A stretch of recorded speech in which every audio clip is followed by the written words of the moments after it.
నేను వెంటనే ఎవరితో తీశానండి, సీతయ్య అని మళ్ళీ హరికృష్ణ గారితో తీశాను. సో నేనేంటంటే నాకు ఆలోచన నా బ్రెయిన్లో లేదు, పెద్ద హీరోల దగ్గరికి వెళ్ళాలి లేకపోతే స్టార్డమ్ ఉన్న హీరోల దగ్గరికి వెళ్ళాలి అని ఉండదు. నాకు ఎవరు కరెక్ట్గా నా కథకు రాసుకున్నప్పుడు నాకు కన్వీనియంట్గా ఎవరు అనిపిస్తే వాళ్ళ దగ్గరికి వెళ్ళిపోతాను. అంటే ఆ వెళ్ళినప్పుడు తారక్ దగ్గరికి ఎందుకు వెళ్ళకూడదు అనేది మీ ప్రశ్న అనమాట. తారక్ దగ్గరికి వెళ్ళాలనే కథ నా ఆలోచనలోకి రాలేదంటున్నాను. కానీ ఎన్టీఆర్ గారికి ఇష్టమైన మనవడు జూనియర్ ఎన్టీఆర్ కదా, సో మీకు ఎందుకు ఆ థాట్ రాలేదు? ఎన్టీఆర్ గారికి ఇష్టమైన మనవడు అని ఎవరు చెప్పారు? ఆయనే చెప్పారు. ఎవరు కాదు, అదే నేను ఒకటి చెప్తాను, అది రాసుకుని పెద్ద పారాగ్రాఫ్తో ప్రింట్ చేస్తారు రేపు పొద్దున.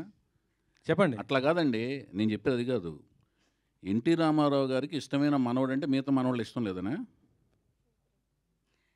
మీరు చెప్పేది అంటే సార్, మీరు ఇప్పుడు ఒక క్వశ్చన్ వేసినప్పుడు ఒక సర్టిఫికేట్ ఇవ్వకండి సార్. మీరు సర్టిఫికేట్ ఇస్తున్నారండి. చాలా సార్లు జూనియర్ ఎన్టీఆర్ కావచ్చు, వాళ్ళ ఫాదర్ కావచ్చు, వీళ్ళంతా ఆయన కూడా చెప్పలేదు.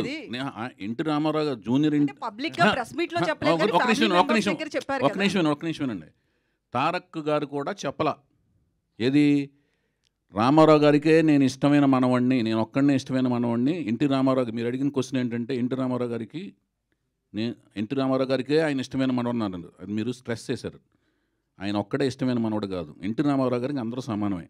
అలాగే ఎన్టీ రామారావు గారిని అభిమానించే వాళ్ళందరికీ, అభిమానులు, వంశ వీరాభిమానులందరికీ రామారావు గారి కుటుంబంలోని అందరూ సమానమే. కానీ రామారావు గారు తన పేరుని ఈ మనవడికే పెట్టారు. అది ఒకటి ఆయన పెట్టలేదు, హరికృష్ణ గారు పెట్టారు. హరికృష్ణ గారు పెట్టిన ఇప్పుడు మీరు చెప్పేదనండి, మీరు ఇప్పుడు వినాయకరావు గారు రామారావు గారు పెట్టలేదు, హరికృష్ణ గారు జానకిరామ్, కళ్యాణ్ రామ్, తారక రామ్ అని ఆయన పెట్టారు పేర్లు. కానీ ఎన్టీఆర్ గారు యాక్సెప్ట్ చేశారు కదా సార్? యాక్సెప్ట్ చేశారు. ఇప్పుడు ఇంకొకటి అడుగుతున్నాను, మీకు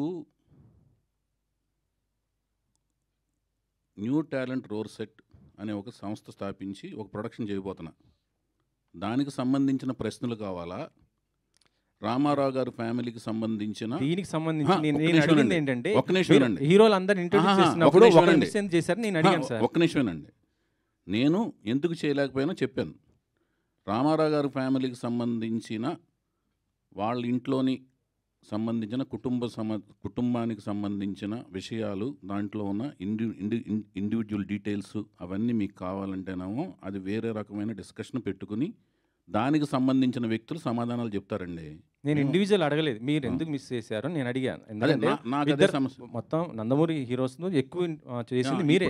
ఇప్పుడు చెప్తున్నాను, అప్పుడు ఇంతవరకు రాలేదు, అది ఇంతవరకు అలాంటిది ఆలోచన రాలేదు. వచ్చినప్పుడు ఆయన దగ్గరికి వెళ్తాను, తీస్తాను, అది ఓకేనా? ఇప్పటి వరకైతే రాలేదు. ఇప్పుడు నాకు ఈ సినిమా అలాంటి అవకాశం ఇచ్చి సక్సెస్ ఇచ్చి ఆ తర్వాత అలాంటి కథ వస్తే డెఫినెట్గా తీస్తాను. ఓకేనండి? ఓకే అండి. సరే, ఇంకొక ఓకే, అది ఓకేనా మీకు? అది కూడా హ్యాపీనా? సంతృప్తి ఉంది అందులో? మీరు అందరితో చేయాలని మేము కోరుకుంటాం సార్.